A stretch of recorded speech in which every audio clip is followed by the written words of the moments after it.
All right, guys, we're going to get started on the Friday edition of the show soon. Take a look at the screen for today's headlines. Judah, we are live on my Facebook page. We are live on the I Love CVille group, J-Dubs. Mm-hmm. If you want to confirm YouTube for me, that would be great. Friday edition of the show.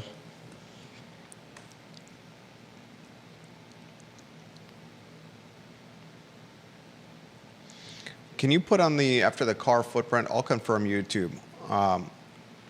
After footprint, do R analysis, close parentheses. William McChesney. Hello, William. William, hello. Love when you watch the program, Bill. Like and share the show.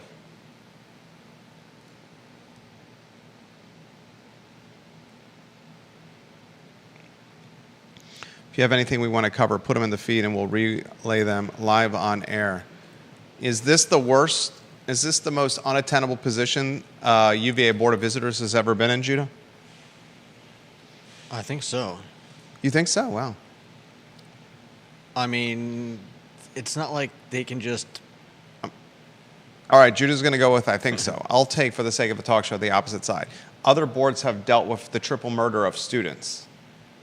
Other boards have dealt with COVID. Others have dealt with racial assimilation, with integrating women, integrating people of color, going from male only to multi-race and to two sexes. But you have a lot of arguments on your side here with Donald Trump and UVA, the eye of the storm.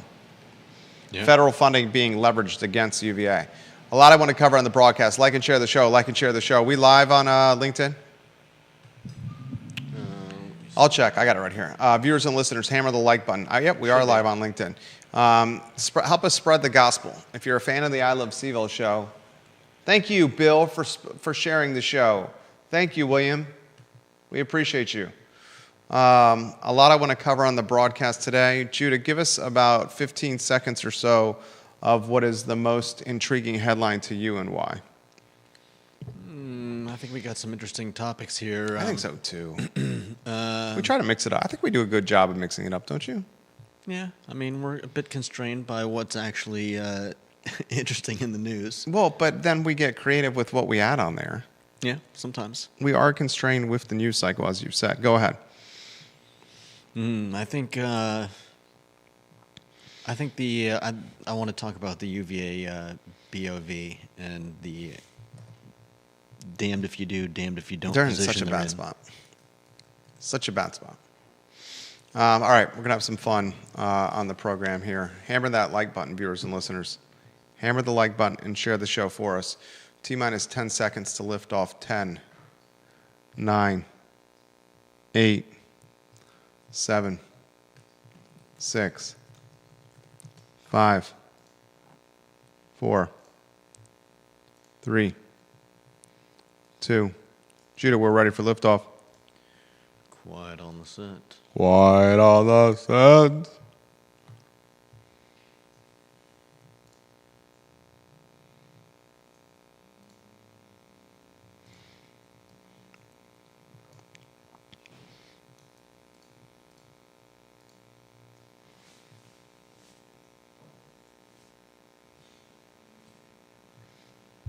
Welcome to the Friday edition of the I Love CVille show. My name is Jerry Miller. Thank you kindly for joining us. And boy, oh boy, do we have a lot to cover.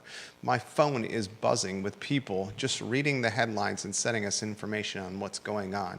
In our fine and fair community, I have their permission, like I always do, to relay it to you. I always ask before I pass along information here whether I can relay it to you or not. And that's how we get the scoops and the details and deal flow that we do.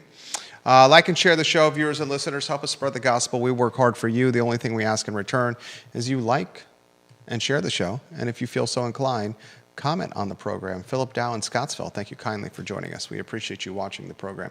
A lot I want to cover on the program. I want to ask you, the viewer and listener, this question. The UVA Board of Visitors, its current state, is it currently in its most difficult position in the history of the school. Today is the August 15th deadline where State Senator Creed Deeds has posed 46 questions to the rector and vice rector and said, you need to give me answers on these 46 questions by close of business today. Then, after we outed some of Creed Deeds' strategy on the Monday edition of the I Love CVille show, he spoke less than 48 hours later to the Daily Progress and highlighted exactly what we said on Monday, and even confirmed with the reporter at the Daily Progress that he's working in cahoots with previous board members and folks extremely close to the C-suite of the University of Virginia when asking the questions he did, 46 of them, of the rector and vice rector. The current board members, one of the most prestigious positions in all of the Commonwealth of Virginia, are they in the most unattainable, unwelcome, headwind-facing, challenge-facing position that a UVA BOV has ever been in? Judah Wickower and I will take both sides of that argument and ask you, the viewer and listener, your opinion on who is right. Also on today's program, I want to talk about, ladies and gentlemen, a new policy that's going to hit Charlottesville City Council, policy that will be on the dais and up for consideration in September. This policy will afford Charlottesville the opportunity, the luxury, the accountability, the willingness to take the possessions of the houseless and homeless who are potentially camping, living in areas that the city does not want the houseless or homeless to live within. So if the houseless or homeless are living at the downtown mall, and Charlottesville and City Hall and City Council has the idea that they want to clean up downtown Charlottesville, the most important 8 blocks in a roughly 300,000 person region, City Hall, City Council, the city manager may actually confiscate the possessions of the homeless living downtown as a deterrent for them living in these storefronts, in these facades, in these, is the word vestibules? Sure. In these vestibules. We'll talk about that today. That is such a significant story. And I'm going to ask you, the viewer and listener, if Natalie Olshan, Michael Payne, Brian Pinkston, Juan Diego Wade, and Lloyd Snook have the balls to confiscate the possessions of the homeless and houseless in our community to clean up the streets of Charlottesville. That's a topic that is so dynamic, and we'll unpack it on today's show. We'll talk Toby's Pawn Shop on Pantops. Toby's, we learned this from Conan Owen, is consolidating on Rio Road. Toby is a fantastic entrepreneur and businessman. He purchased real estate on Rio Road, and he's going to make a super magical pawn experience on Rio. And as a result of this real estate purchase, as a result of this consolidation, Toby has decided to forego his position on Pantops. And now, ladies and gentlemen, the Toby's on Pantops, the former Hardee's restaurant, a place at one time where you could get delicious bacon, egg, and cheese biscuits, a place at one time where you would question the sanitary and cleanliness of a fast food restaurant, but still found yourself ordering Carl's Jr. bacon, egg, and cheese biscuits from Hardee's through drive-thru, is for lease. Toby's out on Pantops, now available at $11,000 per month, roughly. We'll talk about that on today's show. I also want to highlight on Market Street that institutional business, Brown's Lock and Safe. The building is for sale. As I learned from William McChesney, Brown's Lock and Safe is now appointment only. A curious business model when you're in the keying and lock and safe business to be appointment only. But the location, the headquarters on Market Street is for sale. I've been in that building recently. Judah has been in that building recently. Mm-hmm. To say that building needs TLC is a complete understatement. Would you agree with that, Judah? Yeah, I mean, it's not like Are you on the camera? No. I would say that building is borderline a tear down, but there's a bigger story to it. I'm not trying to throw shade on the building. It's not like the HVAC is super working, if at all. There's clearly been leaks all throughout that flat roof, and the upkeep of that building for an extended period of time has been forgotten, neglected. Judah was about to make the point. They were carving keys for people and basically using it as a check-in point for the guys that were going to go do work around Charlottesville and Albemarle County. So it did not have to be Class A. They've also been there for how many decades? Forever. So they didn't need it to be picture perfect. Yeah, I mean, if the AC works. One shot me here, and then I'll come back to you. The real story is this. Brown's Lock and Safe building is for sale. That building is for sale right next to the Artful Lodger, livery stable, posture studio shopping center. That shopping center is part of the Jeff Levine project of building a Hilton family hotel in that spot. So if Jeff Levine is pursuing a hotel in the place currently, and he is, where the Artful Lodger, the livery stable, where Posture Studio is located, he's building a hotel there. Why would Jeff Levine not just purchase the Brown's Lock and Safe building next door and start doing some assemblage to build an even sexier, bigger, and more profitable hotel on the entry point of the downtown mall? I want to talk about that today, ladies and gentlemen.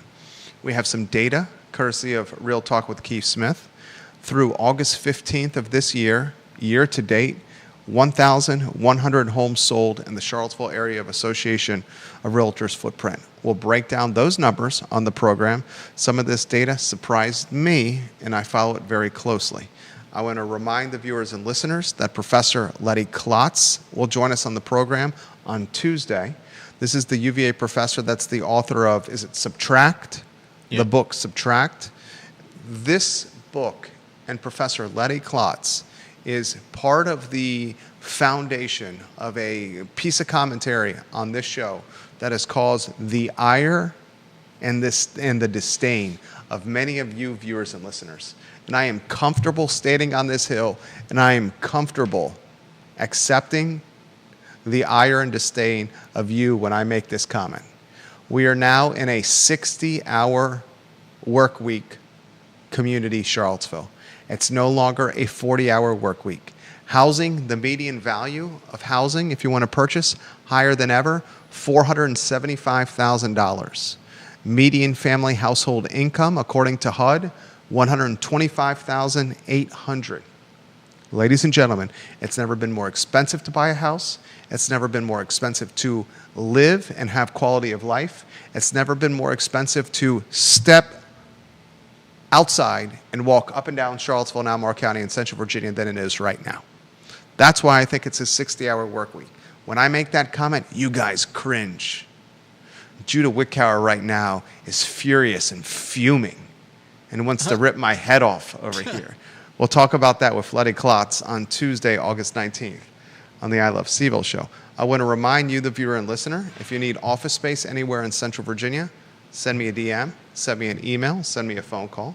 We have plenty of it, and we can connect you from the $350 a month price point all the way up to $2,500, $3,000 a month, whatever your budget should entail. I also want to highlight Charlottesville Sanitary Supply, friends of the program, partners of the show. John Vermillion and the Vermillion family are 5 generations strong in Albemarle County. And their business, Charlottesville Sanitary Supply, locally owned and operated and 3 generations strong. Online at charlottesvillesanitarysupply.com. Fantastic website, if I do say so myself. And located physically with a brick and mortar on East High Street, Charlottesville Sanitary Supply. This business keeping the Miller family swimming pool crystal clear blue.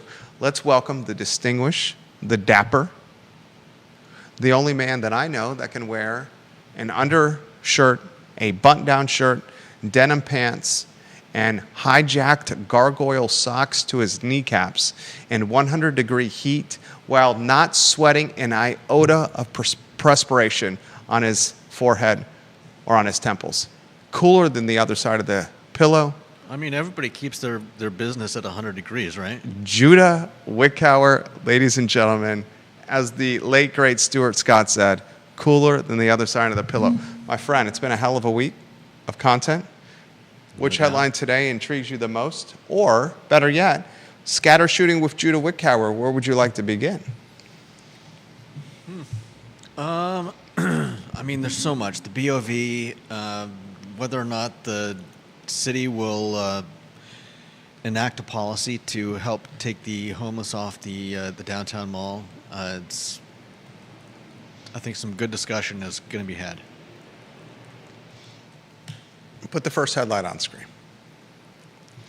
The UVA Board of Visitors. Mm-hmm. Do you want to set the stage of what we're going for with this topic? Why don't you do that? I like how you and I are so different with our lens and our viewpoint. Set the stage, Judah Wickower. Well, after President Ryan retired from his office, Retired, at air UVA, quotes. Well, he did retire. Retired. Willingly or unwillingly? Let me ask you this. If you unwillingly retire, is that retiring? No. If you unwillingly retire, what's that called? It's called getting fired. Forced out. Okay, go ahead. He just moved out of Cars Hill. He posted on his Facebook page that he just moved out of Cars Hill. And you can tell in the commentary on Facebook of him moving out of Cars Hill, he acknowledged that he's been off social media for a while as he did an emotional reset. And in his commentary of moving out of the president's mansion, he laments moving out because of all the special memories he and his family have experienced and on Cars Hill in the president's mansion. Go ahead, Judah. I rudely interrupted as I so do many times. Mm-hmm. So what was that, Judah? I just joking. No comment. We'll see if there's no comment coming from the Board of Visitors soon. Apparently, Creed Deeds has been in discussion with some people who clearly have a. I know who those people are. An inside track. You know who those people are. Oh, I do. Okay, and in response to the knowledge he's gained, he is, as you mentioned earlier, sent a letter of 46 questions to the rector and vice rector, who were not in those positions at the time of President Ryan's dismissal, retiration, and. They seem to be in a can't win no matter what situation, as far as I can tell, because as the news has been reporting, if they don't reply, or this may have come from our. This is directly from our source, which source. Forced Creed Deeds to speak to the media, and that says. That side of it says that if they don't respond, they could be removed due to malfeasance or nonfeasance. However, if they do respond and are found to have been complicit in President Ryan's retirement, or if they are found to have not done enough to prevent his retirement, or if they were found to backroom dealing or working in cahoots with the DOJ or anyone within or around the Trump administration on behalf or to encourage Jim Ryan's retirement. Well, that would include being found to be complicit in his retirement. That would be reason for their dismissal due to either malfeasance or nonfeasance or both. They are effed. Why would you stay in that position? They are effed. Is it for the money? Is it for the clout? It's definitely not for the money, dude. They are effed. Rachel Sheridan and Porter Wilkinson are in a, how would you describe this situation? They're standing on a tiny little platform that you can only stand on with 1 foot, and on each side is a meat grinder ready to chew you up. They are walking a plank on a pirate ship a plank that is so rotted from seawater and inclement weather that every step Rachel Sheridan and Porter Wilkinson takes on this plank over a shark-infested ocean is a step that will lead the plank to crack and their bodies to fall and tumble into a sea of great white sharks. To say this situation is untenable is an understatement. And today, at close of business, is a deadline where State Senator Creed Eads has issued for Sheridan, the rector, and Wilkinson, the vice rector, to offer insight to 46 questions that Senator Creed Eads has authored in conjunction with previous board members and those very close to Jim Ryan and people in the know at the University of Virginia. He has put a roadmap so littered with landmines that even if you tippy-toe in ballerina shoes through this land-filled, dangerous... I think the only out, and I think if Creed Eads already has, if not the exact answers, at least the idea of what the answers would be. The only out would Creed be... Eads knows the answers to all these questions. Yeah. No. And so the only out would be if they had absolutely no knowledge of what led up to President Ryan retiring. Since he's asking these questions, I doubt that's the case. Right. The only reasonable or plausible path at this point is for Sheridan and Wilkinson to say, our attorneys have counseled us not to comment. And I think they've pretty much said that. That's all they're doing. Our attorneys have counseled us not to comment. Yeah. Wild time.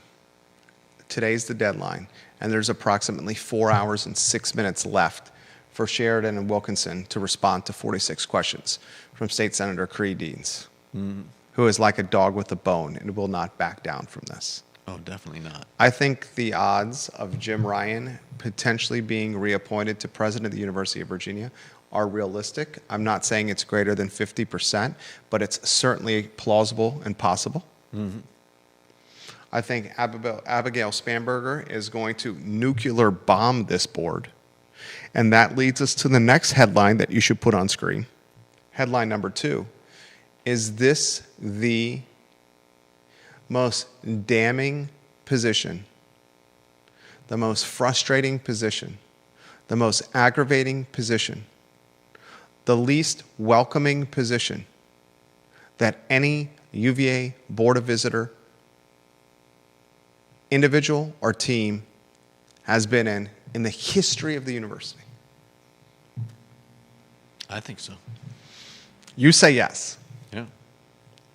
With the case of, who was it, Dragus and... Helen Dragus, the Virginia Beach developer, who was once the rector of the UVA board, who tried to do a backroom coup to oust Terry Sullivan over the university's move to digital classrooms and digital curriculum, Coursera.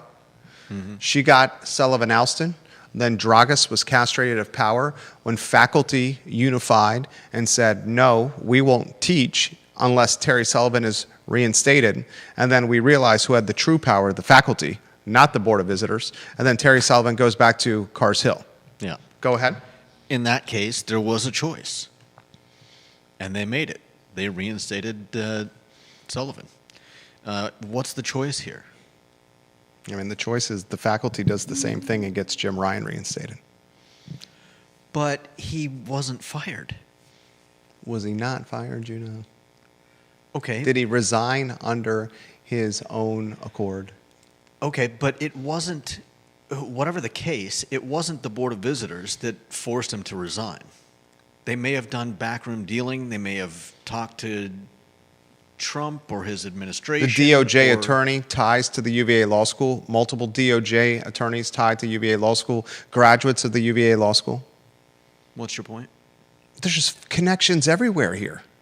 Oh, I know, but the fact of the matter is that whoever the director and vice director were in contact with are most likely higher up than they are, and I don't believe the decision was theirs. No, this is Glenn Youngkin's. Okay. This might even be higher than Glenn Youngkin's. This could go as high as Donald Trump. So This could literally go as high as Donald Trump. right. So that leads me to the question: if you supposedly force the board of visitors to reinstate President Ryan, doesn't that bring all this back to right where we started? And the reason why ostensibly President Ryan stepped down because he didn't want the school to be affected by the Federal funding cuts. Yeah. Great point. If Spanberger wins the governor's mansion, and she's looking like a clear-cut favorite to win, am I right? Yeah. Clear-cut favorite to win. Do you think she nuclear bombs this board? Potentially, but that still doesn't change the fact of Well, somebody. bear with me. So you say potentially. So you lean yes?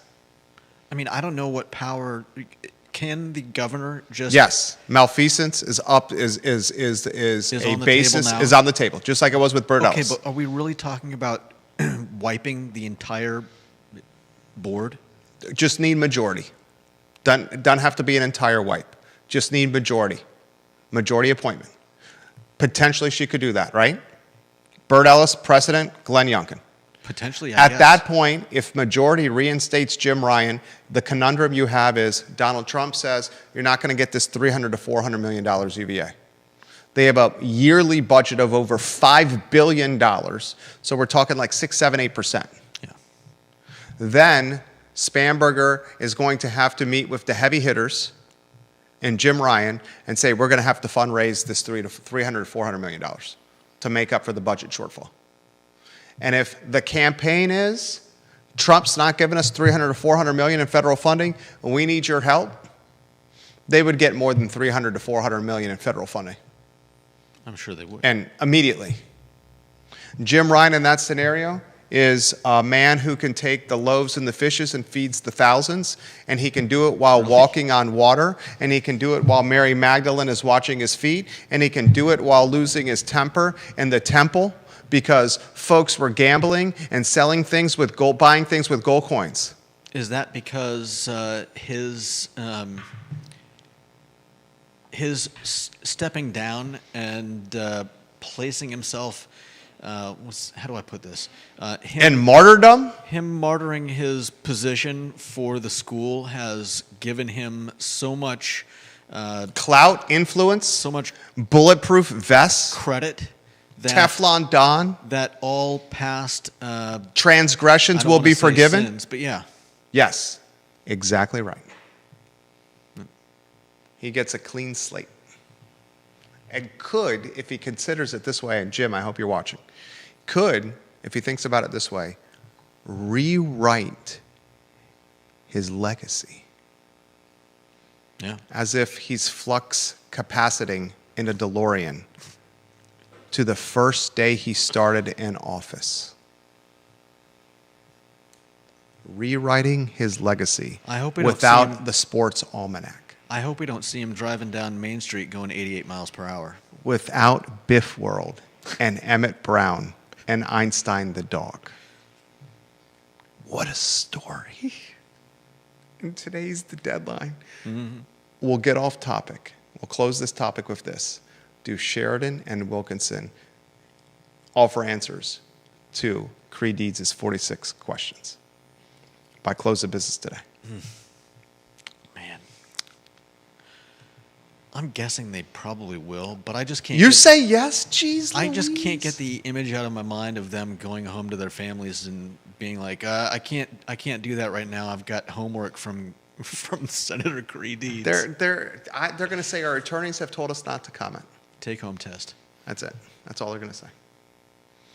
And that may be enough. Probably right. That may be enough for malfeasance when Spanberger wins. Crazy.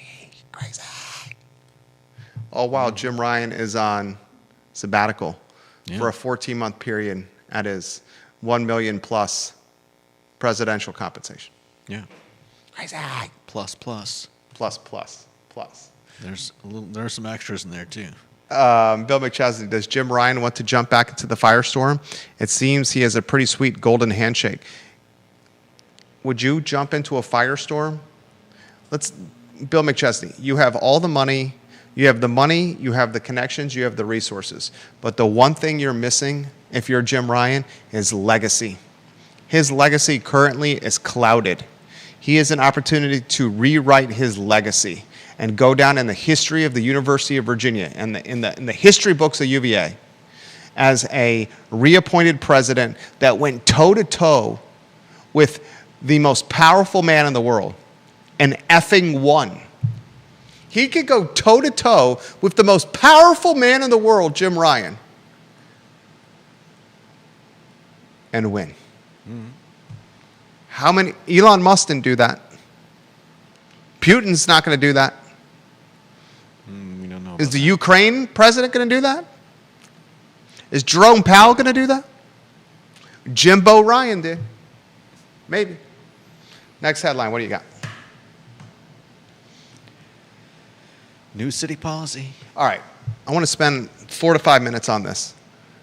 The chitter chatter we're hearing, and that chitter chatter is proven to be very accurate on this talk show, is 5 city councilors, Juan Diego Wade, Brian Pinkston, the mayor and vice mayor, Natalie Oshrin and Michael Payne and Lloyd Sanook.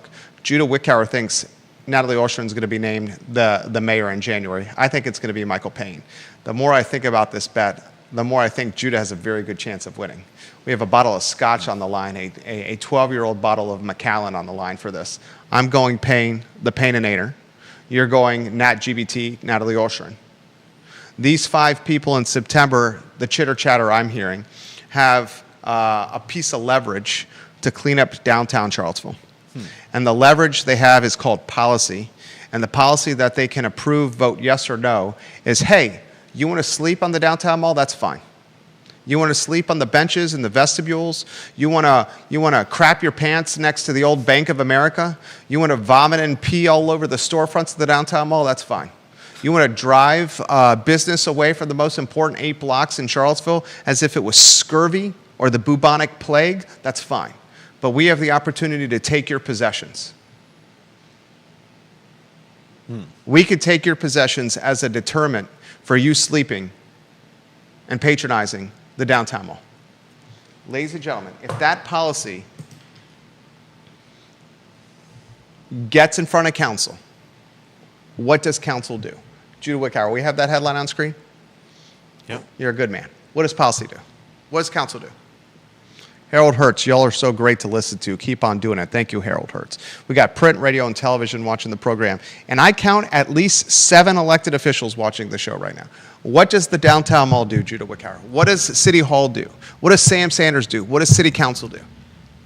To be honest, I can't see them touching that policy with a 10-foot pole. Unbelievable. I disagree with you. Go ahead, explain why. Even the lunatics on Reddit are tired of the houseless causing safety concerns, sanitary concerns, and quality of life concerns on the downtown mall. Even the lunatics on Reddit are saying this. I mean, some of those lunatics fall on both sides of the aisle. Touche. I don't know which ones you're talking about. It could be both. The lunatics on Reddit are... Okay, go ahead. Go ahead. They're not all... Go ahead. I don't want to open that Pandora's box. Go ahead. I can't see our city council touching this. Like, really?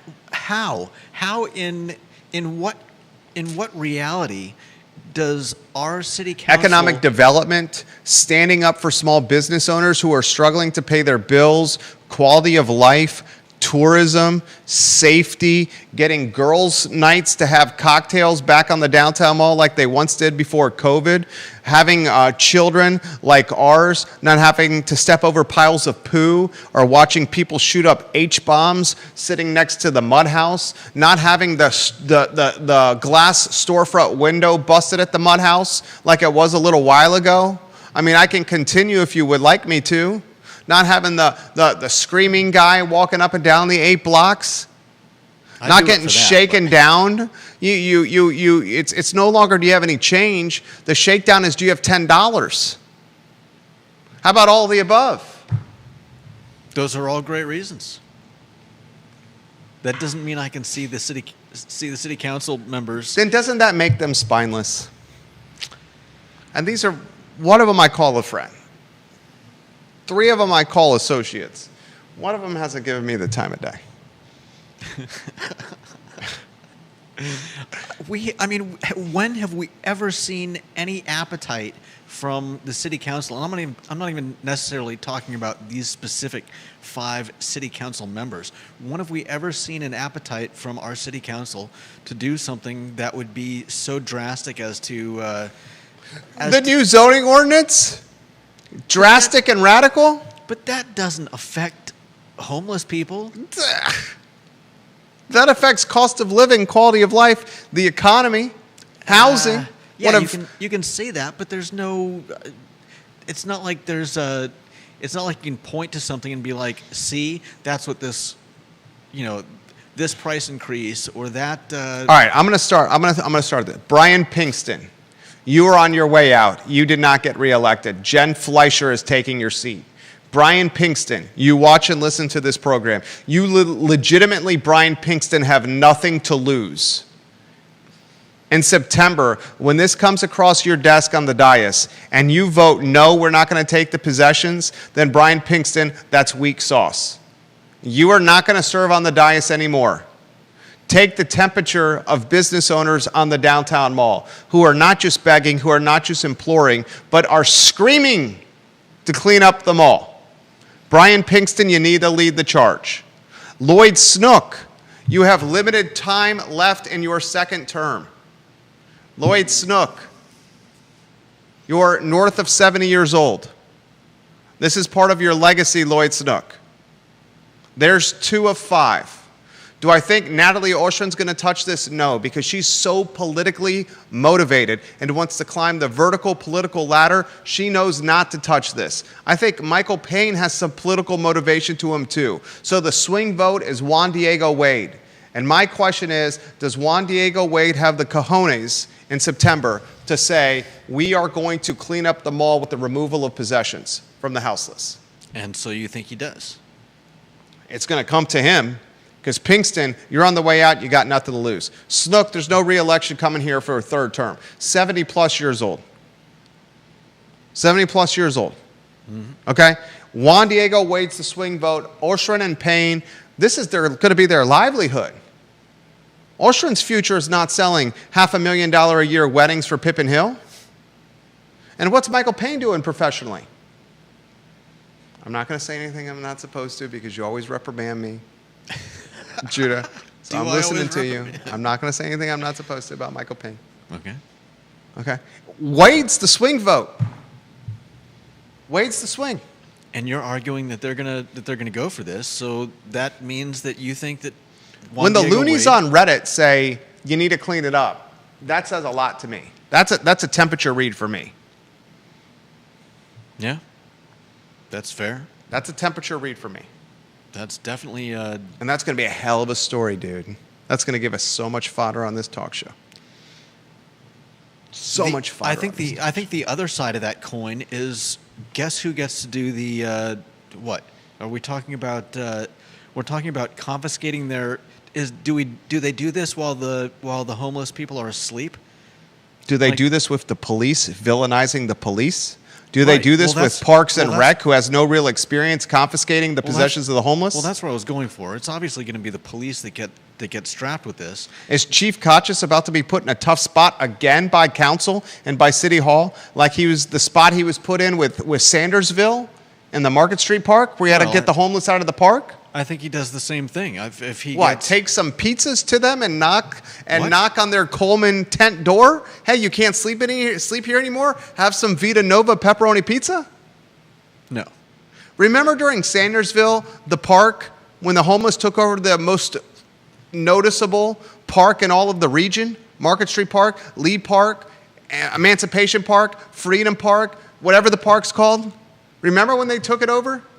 There was legitimately the houseless that were living in the park that were doing news interviews with NBC 29. And they said with the news interviews with NBC 29, we want the community to come get to know us. So we're going to have an open house at Freedom Park, at Market Park, at Emancipation Park, at Lee Park. We're going to have an open house. And at this open house, we're going to have brownies, we're going to have cookies, and we'll have Narcan for everyone to enjoy.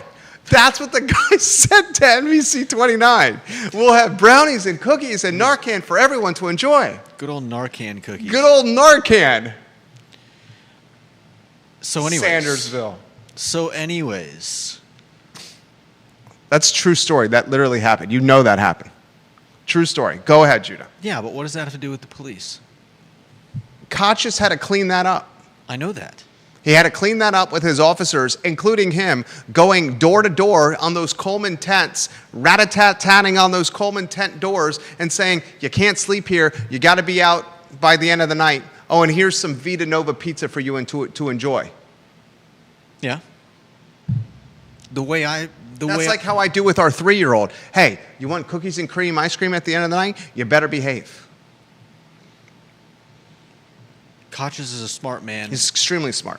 I think given this is going to fall on him. I think given an order like this, he would do absolutely nothing, and when he would wait until Sam Sanders made it an order, and then he would say, okay, you need to point to what you want us to confiscate, because I'm not going to send police roaming up and down the downtown mall to just toss random possessions into a dumpster. A downtown mall paddy wagon? Jesus. I mean, it's not like you're going to drive I guess you could drive a vehicle down the mall. They It's do it been all done the time. before. We see it all the time at Parks and Rec. But you need something with, a dump truck. Yeah. It'd be a dump truck. Think of the optics of driving a dump truck. They would not do that. Okay. They would not. Think about the optics of that. Confiscating is a very different animal than... Then throw it in a dump truck. Than, destroying someone's possessions. This is bananas. And this comes from the executive orders that Trump is pushing through. Trump literally this week in the news saying, houseless and Washington, D.C., you're getting out now or you're going to feel the wrath of God. His words.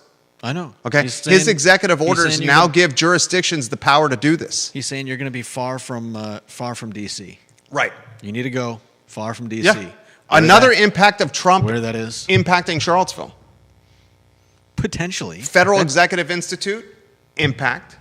Naming Albemarle County Public Schools and its DEI curriculum, impact. Again, federal funding to get Jim Ryan canned, impact. The fact that it's coming from Trump gives me even more fuel for the fact that the city council is not going to touch this. Except the constituency wants downtown clean now. Even far left wants downtown clean now. Cleaning downtown has become a bipartisan issue. I don't know if I believe that. You don't think safety, security, cleanliness for downtown Charlottesville is a bipartisan issue?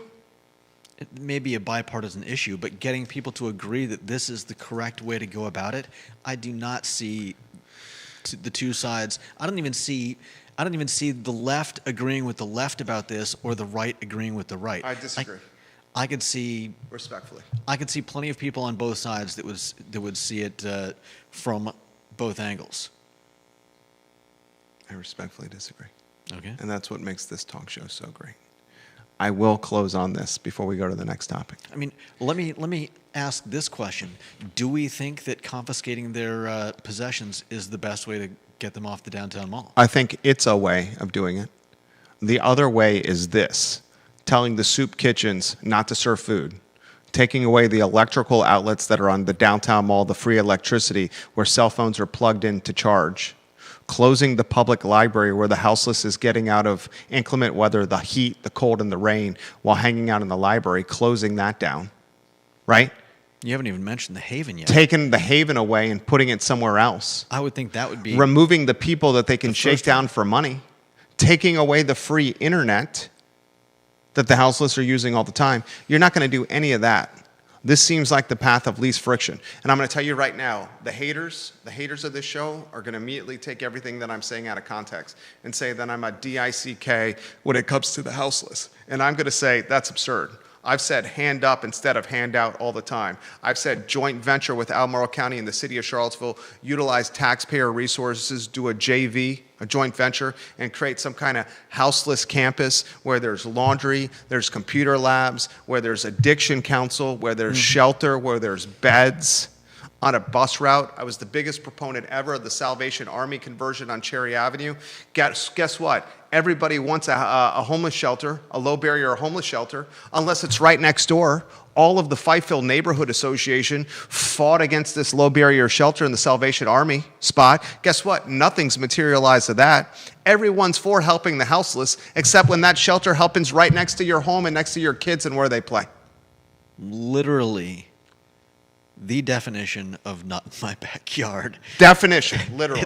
It's funny how that works when exactly when it's your backyard. Bingo. It's called hypocrisy. It's easy to point the finger and look down your nose at other people and call them NIMBYs, but when your backyard is threatened, watch out. Hypocrisy. Pinkston starts with a yes vote. Snook realizes this is part of its legacy. Alshon and Payne, who are politically motivated, say no. And Juan Diego Wade, it's going to come down to his cojones. Okay. Regardless, it's going to be phenomenal fodder for the show. Does a dump truck, led by either Charlottesville Parks and Rec or the Charlottesville Police Department, go from the Omni Hotel to the Pavilion with either Parks and Rec employees or police officers taking the possessions from the houseless and throwing it into the dump truck as if it was Sanford and Son? They'd have to do that every day. Sanford and Son was a junkyard, was it? Was it trash? Or was it a junkyard? I don't remember. They'd have to do that every day. Oh, you do that for a week and everything's done. You do that for a week and it's done. Literally a week and it's done. Next headline, what do you got? Was Sanford and Son a junkyard? I think it was a junkyard. Go ahead. That was before my time. It was before mine as well. Toby's. All right. Interesting opportunity here. Conan Owen, let's give some loves to Sir Speedy of Central Virginia. Sir Speedy of Central Virginia, locally owned and operated by Conan Owen, the CEO and owner of Sir Speedy of Central Virginia. Conan Owen. If you have a logo and you need some kind of visibility for it, whether it's signage on your window decals on your window, a decal for your car. This banner that's directly behind me is a Sir Speedy special. They have pamphlets, direct mail, trifolds, stickers. Sir Speedy of Central Virginia, ladies and gentlemen, has you covered. Conan Owen broke the news on this talk show that Toby's of Toby's Pawn Shop purchased real estate on Rio Road. I think it was the old PhotoWorks building. PhotoWorks sold its business. Then Toby bought the real estate that PhotoWorks was in. He's now, Toby, who's a savvy and sophisticated businessman, he is now changing pawn for good. That's his tagline. It's a great tagline. And he is going to build an epicenter for pawn on Rio Road. And as a result of that transition and real estate purchase, Toby is leaving his Pantops location, and it's now for lease. I found this interesting. The Toby spot is 3,187 square feet. It's an old Hardee's location on Pantops. The rental rate is $39 per foot. That breaks down 39 times 3,187 to $124,293. You divide that by 12 months, you get $10,357 rent, triple net. But that does not include, ladies and gentlemen, property expenses or building services. It does not include utilities. Rent on this spot is going to be flirting with $11,000 a month when this is all said and done. $11,000 a month when this is all said and done. But boy, oh boy, do you have a fantastic location. Yeah. Boy, oh boy, do you have a fantastic location. I think this particular location is tied to Tip Top Terry Vasalos. Okay. Tip Top Terry Vasalos owns a boatload of real estate, including a lot on the UVA corner and a lot around town. Pretty sure Tip Top Terry has this location as one of his trophy properties in his portfolio. This piece of property, how many cars go by this Toby's every day on Pantops? A lot. Tens of thousands every day. Mm-hmm. The parking is plentiful, and it's set up for a restaurant with a drive-through. This is a nice little piece of property Yeah. at about $11,000 a month, ladies and gentlemen. Nice little piece of property. Next headline, Judah Wickower. Oh, let's get to comments. Comments are coming in. This is a show where we encourage you, the viewer and listener, to offer comments. Judah, we're on point today, are we not? Sometimes you know when we're on point, right? Yeah. I feel like we know we're on point. John Blair. John Blair's photo on screen. Number 2 in the family. Love John Blair. Also got comments from number 1 in the family, Deep Throat. Let's go to John Blair first. Jerry, I'll offer you an interesting legal twist on the entire Board of Visitors situation. John Blair says Virginia Code Section 23.1-1300 says that the governor can remove members for malfeasance and nonfeasance, and the governor is the sole judge of the sufficiency of the cause for removal. Here's the thing. This statute has never been changed. Article 3 of the Virginia Constitution requires a separation between the judicial and executive functions. It is not out of question that a Board of Visitor member could challenge the statute for being facially in opposition to the Virginia Constitution. Wow. I did not know that. John Blair, you're extremely intelligent. I did not know that. I will ask John this question, hypothetically, anyone this question. If that is the case, why did Bert Ellis not do that? Question for John, question for anybody else. And I don't doubt John's legal mind in any capacity. Why did Bert Ellis not do that then?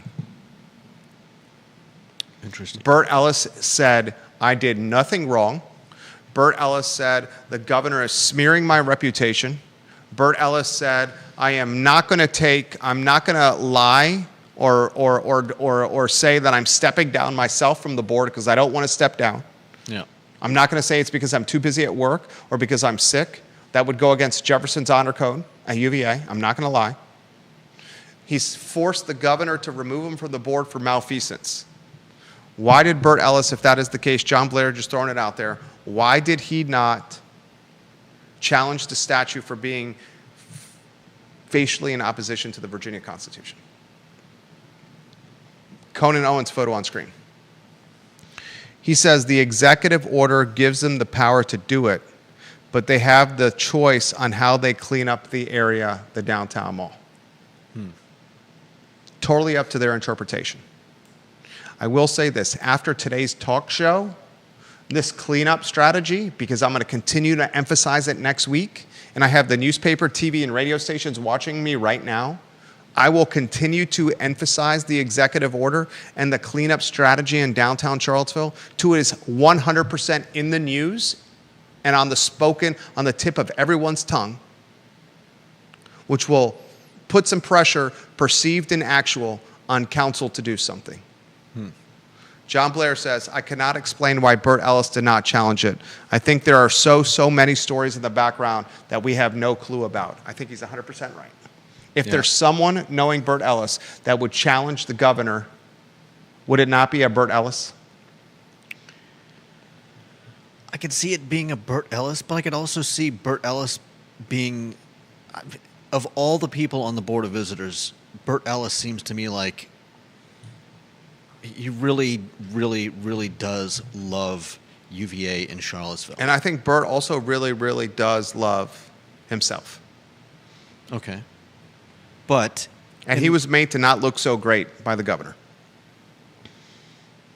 Yeah, but that I feel like that would give him ample reason to fight back.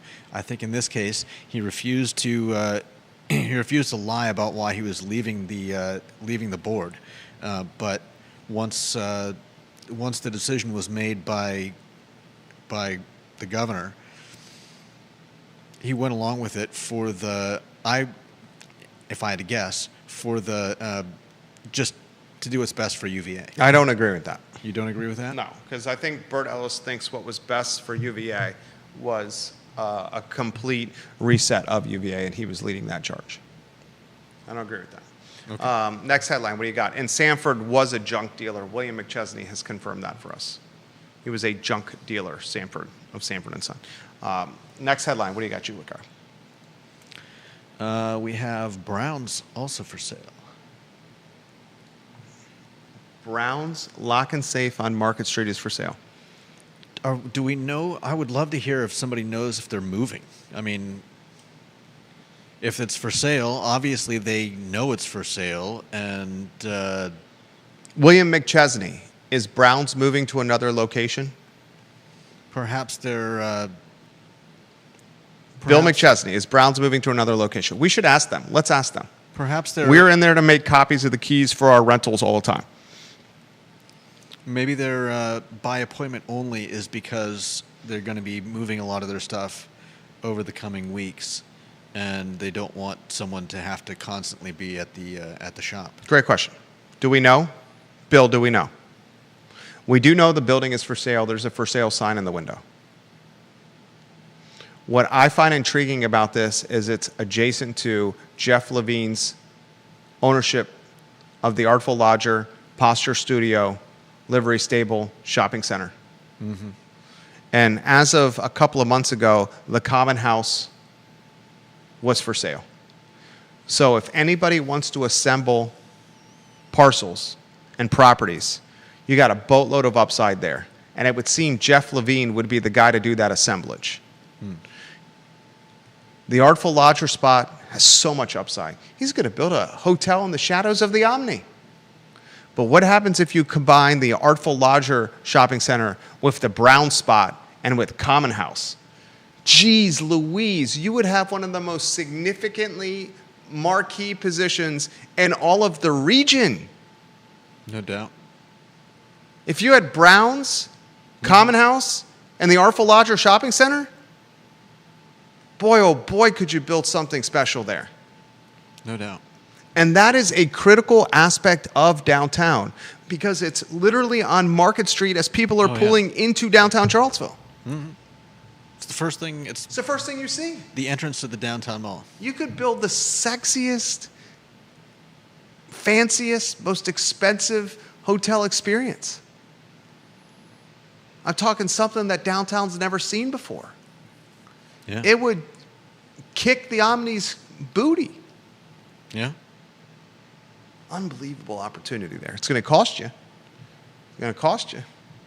I mean, really, Common House in a lot of ways is in good shape. It would kind of convey. Yeah, imagine if you could build around that. Yeah, you Make keep the the Common Common House. House and you turn it into like a restaurant and bar associated with your hotel. Yeah. Holy doo-doo, there's upside there. No doubt. Unbelievable. Next headline, what do we got? Judah Wickower. Jack of all trades, jack of all wits. The only guy I've ever seen wear a button-down shirt, denim pants, an undershirt, and gargoyle socks jacked past his knees to his thighs in 100-degree heat without sweating Actually, a drop of perspiration. my socks have a picture of Rhino with sunglasses, and it says "Chubby Unicorn." Juan Sarmiento says, a Tacos Gomez or La Michoacana Charlottesville mega location at the old Toby's on Pantops? Forget about it. Juan Sarmiento. Jason Noble says that the rector and vice rector will answer Cree Deeds' 46 questions like politicians. A non-answer answer from Jason Noble.